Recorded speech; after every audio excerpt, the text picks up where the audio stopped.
आज आपके लिए लाएं एक इम्पॉर्टेंट और एक यूज़फुल टॉपिक। आज हम बात करेंगे एंजियोप्लास्टी के बाद हॉस्पिटल के अंदर पेशेंट को क्या क्या इश्यूज़ होते हैं, क्या क्या सवाल उसके मन में आते हैं, क्या क्या चीज़ों को प्रॉब्लम्स होती है, एंजियोप्लास्टी में एग्जैक्टली क्या होता है, क्या कॉम्प्लिकेशंस वगैरह हो सकते हैं, किन चीज़ों से पेशेंट को इसके बारे में मेंटली प्रिपेयर्ड रहना चाहिए, फाइनेंशियली प्रिपेयर्ड रहना चाहिए, रिलेटिव्स को प्रिपेयर्ड रहना चाहिए, उस सब चीज़ों के बारे में बात करेंगे। हमने already in gross discussion angioplasty के फॉलोअप के बारे में ऑलरेडी किया है। एंजियोप्लास्टी के शॉर्ट टर्म इश्यूज़, एंजियोप्लास्टी के लॉन्ग टर्म इश्यूज़ हमने ऑलरेडी अलग सेपरेट टॉपिक्स इस बारे में किए हैं। आज सिर्फ इन हॉस्पिटल यानी डिस्चार्ज तक पेशेंट को क्या क्या तकलीफ आ सकती है, क्या इश्यूज़ या किस तरह के सवाल पेशेंट के दिमाग में आ सकते हैं और क्या प्रॉब्लम्स उसको फेस करनी पड़ सकती है, उस बारे में बात करेंगे। कॉम्प्लिकेशंस की ज़्यादा डिटेल में नहीं जाएंगे। कॉम्प्लिकेशंस ऑफ एंजियोप्लास्टी हमने ऑलरेडी एक सेपरेट वीडियो किया है जो कि आप मेरे चैनल पे देख सकते हैं। आज बेसिकली जो सवाल लोगों के दिमाग में आते हैं उन सब चीज़ों को हैंडल करने की कोशिश करेंगे। ये टॉपिक आपके लिए बहुत इंटरेस्टिंग और क्लिनिकली यूज़फुल होगा, इसलिए रिक्वेस्ट करूंगा इसे एंड तक देखें। और जो लोग मेरे चैनल पे नए हैं उनसे रिक्वेस्ट करूंगा कि चैनल को सब्सक्राइब करें। ऐसा करने से हमें चैनल को कंटिन्यू करने के लिए मोटिवेशन और इंस्पिरेशन मिलती है ताकि हम आपके लिए अच्छे वीडियोज़ लाते रहें। सबसे पहला एंजियोप्लास्टी प्रोसीजर क्या है। एंजियोप्लास्टी बेसिकली एक प्रोसीजर है जिसमें हाथ या पाँव से हम एक कैथेटर, एक वायर पहले क्रॉस करते हैं, उसके ऊपर एक कैथेटर हार्ट के पास लेके जाते हैं, उसमें से एक अलग तरह का वायर, छोटा पतला वायर हार्ट की नली में क्रॉस करते हैं, ब्लॉकेज के क्रॉस।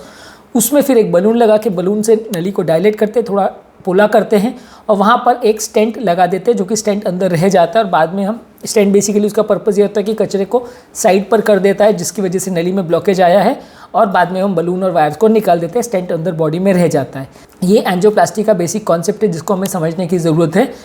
ये प्रोसीजर जो है कैथ लैब में किया जाता है, जिसे कार्डियक कैथेटराइजेशन लेबोरेटरी या कैथ लैब बोलते हैं, वहाँ पे किया जाता है। ज़्यादातर एंजियोप्लास्टी प्रोसीजर अगर सिंपल है तो 15 से 20 मिनट इसमें टाइम लगता है टोटल।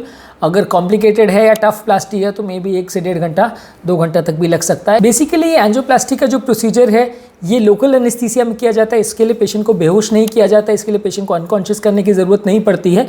हाथ या पाँव का जो एरिया पे जहाँ पे हम नीडल डाल के पंक्चर करते हैं वो एरिया को हम लोकल एनेस्थीसिया में सुन कर देते हैं। पेशेंट को इसके लिए सीडेशन देने की भी ज़रूरत नहीं पड़ती है। अगर पेशेंट अनकोऑपरेटिव है, लेट नहीं रहा है, कोई कारण से प्रोसीजर के लिए कोऑपरेट नहीं कर रहा है, बहुत ज़्यादा इरिटेबल है, एजिटेटेड है या बराबर होश में नहीं है, तो वैसे केसेस में हमें सीडेशन देना पड़ता है। अगर बहुत ज़्यादा ख़राब हालत में है जहाँ पेशेंट को हम प्रोसीजर कर ही नहीं सकते, पेशेंट को सांस बहुत ज़्यादा फूल रही है, सांस उखड़ रही है, या हार्ट बार बार बंद हो रहा है, इलेक्ट्रिकली अनस्टेबल है पेशेंट, या मैकेनिकली अनस्टेबल है, लंग्स में पानी भर चुका है, सैचुरेशन कम हो रहा है, वैसे केसेस में कई बार पेशेंट को हमें जनरल एनेस्थीसिया दे के पेशेंट को वेंटिलेटर पर भी रखना पड़ता है। यूजुअली रेगुलर केस के लिए जो सिंपल एंजियोप्लास्टी है जहाँ पर कोई प्रॉब्लम्स नहीं है और पेशेंट स्टेबल है, कोई कॉम्प्लिकेशंस होने का अंदेशा नहीं है, वहाँ पे पेशेंट को एनेस्थीसिया नहीं दिया जाता। लोकल एनेस्थीसिया में इसको किया जाता है। कार्डियक कैथेटराइजेशन लेबोरेटरी जो हमारी कैथ लैब होती है हॉस्पिटल्स में, उसमें इसको किया जाता है। ज़्यादातर ये प्रोसीजर करने में टाइम, जैसा कि मैंने बोला कि 15-20 मिनट से लेकर 2-2.5 घंटे तक मैक्सिमम लगता है, जितना कॉम्प्लेक्स प्रोसीजर है उसके हिसाब से। और पेशेंट को प्रोसीजर करने के बाद 1 दिन आईसीयू में रखा जाता है, उसके बाद 1 से 2 दिन वार्ड में रखा जाता है। ज़्यादातर केस में पेशेंट को 48 से 72 घंटे में हम डिस्चार्ज कर सकते हैं।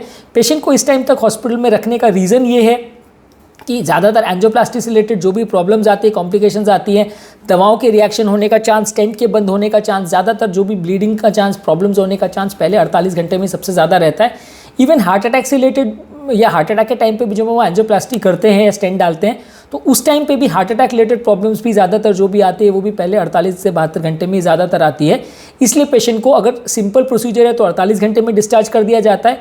कॉम्प्लिकेटेड प्रोसीजर है तो 3 से 4 दिन पेशेंट को रखा जाता है। जब तक पेशेंट पूरी तरह स्टेबल नहीं हो जाए तब तक उसे हॉस्पिटल में रखा जाता है। उसमें से पहला 24 घंटे हम आईसीयू में इस पेशेंट को इसलिए रखते हैं, भले पेशेंट की कंडीशन ख़राब नहीं भी हो तो भी एक स्टैंडर्ड प्रोटोकॉल के तहत पेशेंट को आईसीयू में रखा जाता है।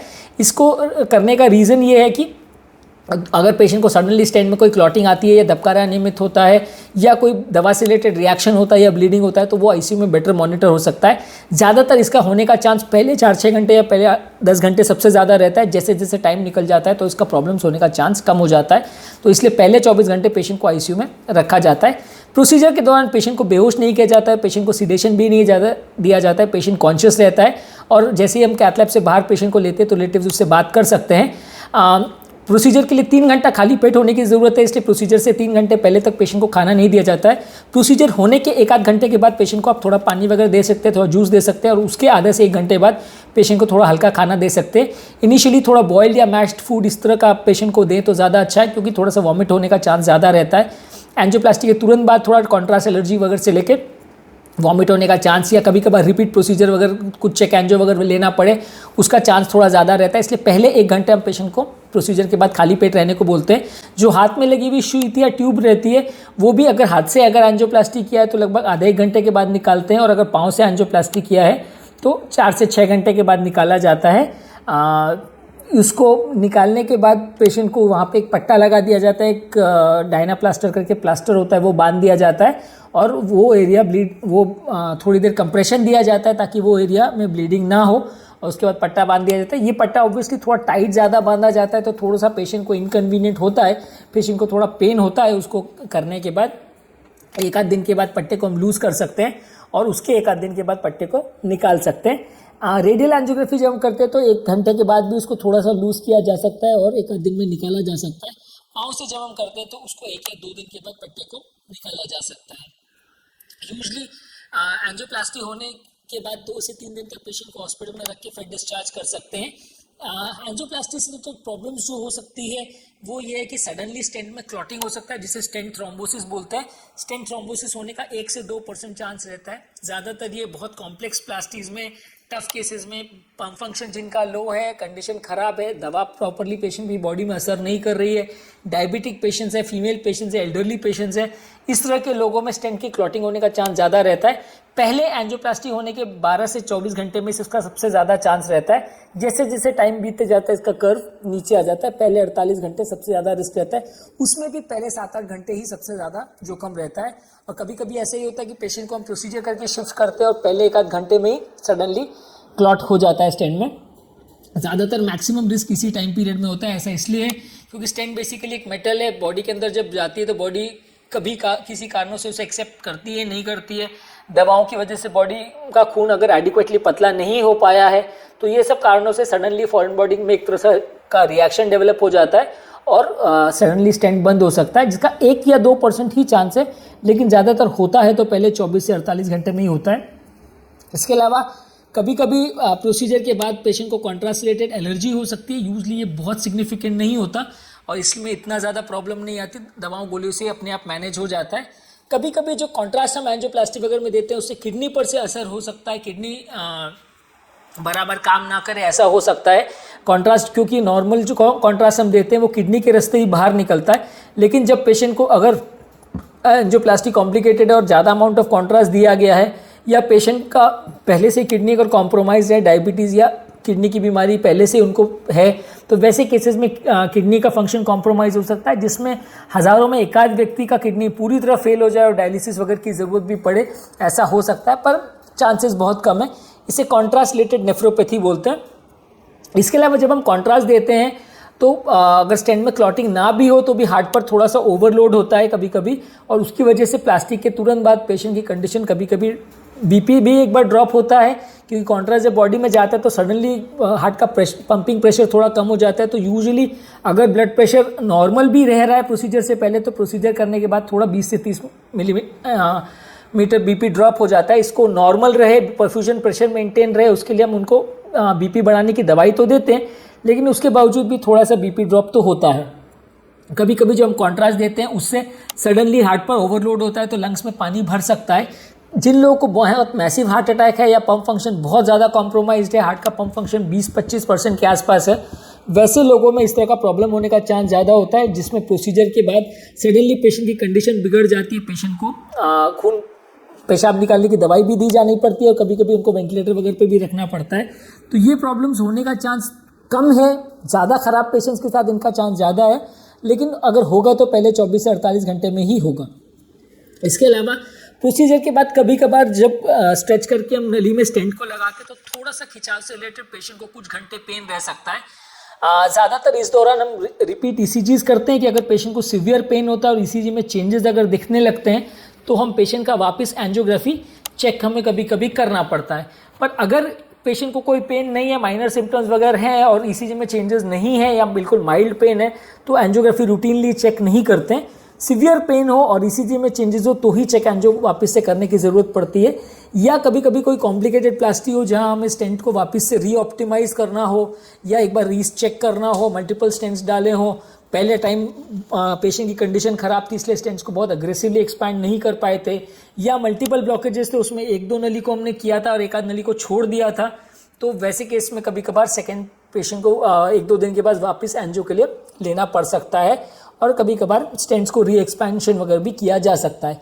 एक इंट्रावैस्कुलर अल्ट्रासाउंड गाइडेड ऑप्टिमाइजेशन भी होता है, जो भी कई बार हम कभी कभार ऑन टेबल तुरंत एंजियोप्लास्टी के तुरंत ही बाद कर देते हैं और कभी कभार होता है कि 1 से 2 दिन के बाद करते हैं, जब पेशेंट थोड़ा स्टेबल हो जाए, कंडीशन बेटर हो जाए, उसके बाद वापस से एंजियोग्राफी करके वायर करके इंट्रावैस्कुलर अल्ट्रासाउंड या ओसीटी से स्टेंट का कंडीशन को देखते हैं।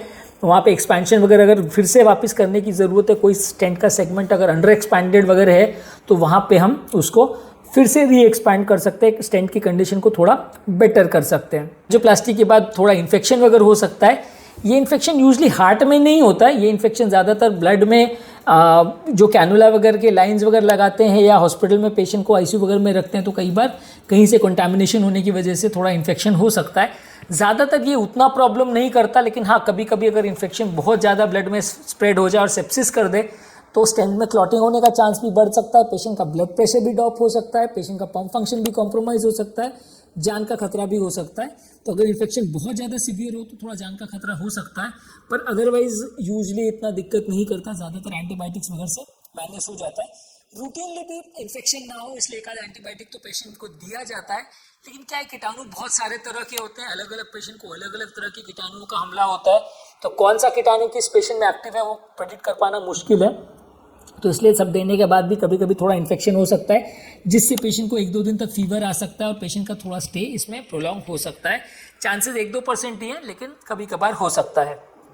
यूजली ज़्यादातर पेशेंट को 2-3 दिन में डिस्चार्ज किया जा सकता है। जो आईवेस गाइडेड ऑप्टिमाइजेशन है वो 24 से 48 घंटे के बाद किया जाता है, और अगर किसी पेशेंट में दूसरी नली का एंजियोप्लास्टी करना है तो मैं नॉर्मली प्रेफर करता हूँ कि थोड़े दिन बाद ही करें, थोड़े दिनों के बाद जब कंडीशन स्टेबल हो जाए उसके बाद ही दूसरी नली का एंजियोप्लास्टी करें। कभी कभी ये होता है कि अगर कोई कार्डियोलॉजिस्ट प्रेफर करते हैं कि 24 से 48 घंटे के बाद भी दूसरी नली का एंजियोप्लास्टी कर सकते हैं, तो वैसे केसेस में जो नली में हार्ट अटैक आया है उसको तो तुरंत ट्रीटमेंट कर दिया जाता है, जो नली में हार्ट अटैक नहीं आया है उसका ट्रीटमेंट को 24 से 48 घंटे के बाद पेशेंट को लिए किया जा सकता है और उसके 2 से 3 दिन बाद पेशेंट को डिस्चार्ज किया जा सकता है। कभी कभार पेशेंट को एंजियोप्लास्टी के बाद थोड़ा कॉन्स्टिपेशन वगैरह हो सकता है। ऐसा इसलिए होता है क्योंकि पेशेंट हॉस्पिटल के दौरान उसका डाइट वगैरह सब चेंज हो जाता है और पेशेंट हॉस्पिटल में बेड पर पड़ा रहता है, तो मूवमेंट नहीं होने की वजह से बाउल वगैरह का मूवमेंट प्रॉपरली नहीं हो पाता। जो हम चलते फिरते हैं तो थोड़ा मूवमेंट बेटर होता है, तो कॉन्स्टिपेशन कम लोगों को आभास होता है। लेकिन अगर आप बेड पे पड़े हैं तो कंपैरेटिवली जिनको पाँव से अगर एंजियोप्लास्टी किया तो वैसे लोग को कंपैरेटिवली कॉन्स्टिपेशन होने का चांस थोड़ा ज़्यादा रहता है। ये कुछ लोग को जिनको पाँव की नली से एंजियोप्लास्टी वगैरह किया वैसे लोग को पाँव की नली में क्लॉट होने का चांस भी थोड़ा ज़्यादा रहता है। हालांकि खून पतला करने वाली दवाई सबको दिया जाता है, लेकिन फिर भी लगभग 1-8% केस में कभी कभी पाँव की नली में क्लॉट हो सकता है, जिसे डीप वेनस थ्रोम्बोसिस बोल सकते हैं। और इसमें ये क्लॉट अगर निकल के हार्ट की नली से लंग्स में अगर चला जाए और सडनली लंग्स की नली को चोक कर दे तो जान का खतरा भी हो सकता है। इसका चांस हज़ारों में एक आधी है, लेकिन हो सकता है। इसमें डीप वेनस थ्रोम्बोसिस की वजह से अगर क्लॉट लंग्स की नली को चोक कर दे तो तात्कालिक पेशेंट की सांस फूल सकती है, सैचुरेशन डाउन हो सकता है, मृत्यु भी हो सकती है। तो ये कॉम्प्लिकेशन और है जो कभी कभी हो सकता है। जो लोग बेड पर ज़्यादा दिन तक पड़े रहते हैं एंजियोप्लास्टी के बाद या बेड रिडन रहते हैं, मूवमेंट जल्दी चालू नहीं कर पाते, उसमें ये चांस ज़्यादा रहता है। हॉस्पिटल में अगर किसी को सडन चेस्ट पेन वगैरह होता है और अगर स्टेंट में क्लॉटिंग होने का चांस लगता है तो वैसे केस में ईसीजी करके हम डिटेक्ट करते हैं कि कोई ब्लॉकेज वगैरह तो नहीं है। अगर ब्लॉकेज का ज़्यादा डाउट होता है तो वैसे केसेस में हमें एंजियोग्राफी करके उसे कंफर्म करना पड़ता है कि ब्लॉकेज है या नहीं, और अगर वैसा ब्लॉकेज होता है तो हमें स्टेंट को वापस से री एक्सपैंड करना पड़ता है, क्लॉट को निकालना पड़ता है, नली को वापस से खोलना पड़ता है। एक और चीज़ है कि एंजियोप्लास्टिक प्रोसीजर के दौरान मृत्यु दर लगभग 1-2% रहता है। अगर कॉम्प्लिकेटेड प्रोसीजर है या हार्ट अटैक वाला पेशेंट है, कंडीशन ज़्यादा खराब है, तो मृत्यु दर ज़्यादा भी हो सकता है, 8 से 10% तक भी मृत्यु दर जा सकता है। सिंपल प्लास्टी है, सिंपल केस है, हार्ट अटैक वाला पेशेंट नहीं है तो मृत्यु दर थोड़ा कम रहता है। इलेक्टिव पेशेंट में एंजियोप्लास्टी जब हम करते हैं तो मृत्यु दर 1 से 2% रहता है। ज़्यादातर जो भी प्रॉब्लम आती है पहले 2-4 दिन में ही आती है, और अगर हार्ट अटैक वाला पेशेंट तो 8 से 10% तक डेथ का रिस्क हो सकता है। ऐसा इसलिए क्योंकि कभी कभार स्टेंट में क्लॉटिंग हो सकती है, दवा जो हम देते हैं उससे खून पतला करने की दवा से ब्लीडिंग हो सकता है, ब्लीडिंग के अलावा कभी इन्फेक्शन हो सकता है, क्लॉटिंग हो सकता है, धबकारा नियमित हो सकता है, हार्ट फट सकता है, हार्ट बंद हो सकता है। ये सारी प्रॉब्लम्स पहले 48 घंटे में थोड़ा ज़्यादा होने का चांस होती है। एक और प्रॉब्लम होती है कि हार्ट अटैक के बाद जब हम खून पतला करने की दवा देते हैं उससे कई बार ब्लीडिंग होती है। ब्लीडिंग खांसी उल्टी मोशन में कहीं पे भी हो सकती है, किसी की किस्मत बहुत ख़राब हो तो ब्रेन में भी हो सकती है। बाकी जगह अगर ब्लीडिंग हो तो ज़्यादातर मैनेजेबल होता है, पर अगर किसी को ब्रेन में ब्लीडिंग हो जाए तो वो थोड़ा मैनेज करना मुश्किल पड़ता है, उसमें जान का खतरा ज़्यादा होता है। अगर बहुत ज़्यादा किसी को सीवियर ब्लीडिंग है तो वहाँ पे ब्लड या खून का ट्रांसफ्यूजन देना पड़ता है, पर रूटीनली अगर माइनर ब्लीडिंग है तो ट्रांसफ्यूजन नहीं देते हैं, क्योंकि ब्लड ट्रांसफ्यूजन अगर एक्स्ट्रा किसी को दिया जाता है तो स्टेंट में क्लॉटिंग होने का चांस या ट्रांसफ्यूजन रिलेटेड प्रॉब्लम्स होने का चांस भी कई गुना बढ़ जाता है। तो वैसे केस में रूटीनली अगर थोड़ा माइनर ब्लीडिंग है तो ब्लड नहीं दिया जाता, चढ़ाया नहीं जाता ब्लड पेशेंट को। ज़्यादा ब्लीडिंग होती है तो ही हम पेशेंट को इस तरह का वो देते हैं। ज़्यादातर ये एंजियोप्लास्टी प्रोसीजर्स जो है 20-25 साल से लेकर 70-80 साल तक के पेशेंट में पॉसिबल है। जितनी उम्र बढ़ते जाती है 70-80 साल के बियॉन्ड उतना प्रॉब्लम होने का चांस भी बढ़ जाता है। जितना यंग और रिस्क फैक्टर फ्री पेशेंट है उतना एंजियोप्लास्टी में सक्सेस रेशियो अच्छा रहता है। जितना उम्र बढ़ते जाती है उतना कॉम्प्लिकेशन होने का चांस भी बढ़ जाता है, दवा का रिएक्शन होने का चांस भी बढ़ जाता है, स्टेंट में क्लॉटिंग होने का चांस भी बढ़ जाता है, कंडीशन बिगड़ने का चांस होता है ज़्यादा। 24 घंटे तक अगर पेशेंट स्टेबल रहता है आईसीयू में तो फिर उसे हम वार्ड में शिफ्ट कर देते हैं और 1 से 2 दिन वार्ड में रख के उसके बाद उसे डिस्चार्ज कर देते हैं। 10 दिन के बाद पहला फॉलोअप रहता है। फॉलोअप से रिलेटेड इश्यूज और शॉर्ट टर्म फॉलोअप से रिलेटेड मैंने सेपरेटेड टॉपिक किया जो कि आप मेरे चैनल पर देख सकते हैं। उसमें डिस्चार्ज के बाद क्या क्या प्रॉब्लम्स आती हैं और दवाइयों से रिलेटेड क्या इश्यूज रहते हैं वो हमने डिस्कस किया है। डिस्चार्ज के टाइम पेशेंट को हम जो दवाइयाँ उसको लेनी है और कौन सी दवाइयाँ कंटिन्यू करनी है उसका डिस्चार्ज कार्ड में हम प्रिंट करके उनको देते हैं, जो उन्हें फॉलो करना रहता है, और जो इंस्ट्रक्शंस वगैरह हैं वो भी हम उन्हें देते हैं। इस इंस्ट्रक्शन में बेसिकली आपको डिस्चार्ज के बाद अगले दिन से आप चलना फिरना थोड़ा चालू कर सकते हैं। इनिशियली थोड़ा धीरे चलने का रहता है, फिर थोड़ा फास्ट चल सकते हैं। पानी ज़्यादा पीना होता है क्योंकि जो एक्स्ट्रा कॉन्ट्रास्ट है उसको किडनीज द्वारा फ्लश आउट करना है, तो पानी ज़्यादा पीना है। और अगर कोई प्रॉब्लम हो या पहले से किसी का पैरामीटर्स वगैरह ख़राब हो या किसी को फीवर वगैरह आए तो हॉस्पिटल में तुरंत आना है। ज़्यादातर स्टेंट में क्लॉटिंग या जो भी प्रॉब्लम होती है पहले 5-10 दिन में ज़्यादा होती है, तो वैसे केस में आपको ओपीडी में नहीं जाना है, तुरंत हॉस्पिटल में ही आना है। और जो भी इमरजेंसी हो तो तुरंत एक बार ईसीजी करके उसको मैनेज किया जाएगा। इस टॉपिक का बेसिक पर्पस ये था कि एंजियोप्लास्टी के बाद इन हॉस्पिटल पेशेंट्स को क्या क्या तरह की प्रॉब्लम आती है उसका एक जनरल समरी जिस्ट मैंने आपको प्रेजेंट किया, ताकि आपको एक जनरल आइडिया हो जाए कि क्या क्या तरह के प्रॉब्लम्स पेशेंट को आ सकते हैं और उनको कैसे मैनेज किया जाता है और क्या इश्यूज होते हैं इन लोगों के दिमाग में। आई होप कि कॉन्सेप्ट आपको क्लियर हो गया होगा। अगर फिर भी कोई आपकी डाउट्स, क्वेरीज या सजेशंस है तो नीचे कमेंट बॉक्स में उनके बारे में हमें बता सकते हैं। हमारे चैनल का बेसिक पर्पस ये है कि हार्ट और हेल्थ से रिलेटेड साइंटिफिकली करेक्ट इन्फॉर्मेशन हम आपके लिए इजीली अवेलेबल करते हैं, ताकि इस तरह के कंटेंट के लिए आपको जगह जगह भटकना नहीं पड़े, आपको डॉक्टर्स और फ्रेंड्स और रिलेटिव्स पर डिपेंडेंट ना होना पड़े। डॉक्टर्स कई बार टाइम कंस्ट्रेंट की वजह से सारी चीज़ें नहीं बता पाते और फ्रेंड्स और रिलेटिव से मिली हुई इन्फॉर्मेशन कई बार आधी सही आधी गलत होती है, जिसको फॉलो करने से कई बार फ़ायदा होने के बदले नुकसान हो जाता है। हम चाहते हैं कि इस तरह का कंटेंट आपके लिए अवेलेबल रहे, ताकि आप अपने पेशेंट्स को बेटर मैनेज कर सकें, उनकी बीमारी को समझ सकें, डॉक्टर के साथ बेटर डिस्कस कर सकें और उनको बेटर केयर दे सकें। यदि आपको हमारे चैनल का कॉन्सेप्ट अच्छा लगता है तो वीडियोस को लाइक कीजिए, चैनल को सब्सक्राइब कीजिए। यदि आपको लगता है कि कंटेंट आपके फ्रेंड्स और रिलेटिव्स के लिए यूज़फुल है तो लिंक को उनके साथ शेयर कीजिए। यदि आपको लगता है कि फ्यूचर में इस तरह की वीडियोज़ हमें और बनाने चाहिए किसी और टॉपिक्स पर, या आपके कोई सजेशन है तो नीचे कमेंट बॉक्स में उनके बारे में लिख के हमें बताइए, ताकि हम फ्यूचर में उनको इनकॉर्पोरेट कर सकें। अंत में मैं डॉक्टर नवीन अग्रवाल तहे दिल से आपका शुक्रिया अदा करूँगा कि आपने मेरे टॉपिक को पूरा देखा और होपफुली जो मेरा मैसेज था वो आपको क्लियर हो गया होगा। फिर भी अगर कोई क्वेश्चन या क्वेरीज है तो आप नीचे कमेंट बॉक्स में लिख के मैं पूछ सकते हैं। और जो लोग मेरे चैनल पे नए हैं उनसे रिक्वेस्ट करेंगे कि चैनल को सब्सक्राइब करें। ऐसा करने से हमें चैनल को कंटिन्यू करने के लिए मोटिवेशन और इंस्पिरेशन मिलती रहेगी, ताकि हम आपके लिए अच्छे वीडियोज़ लाते रहें। Thank you.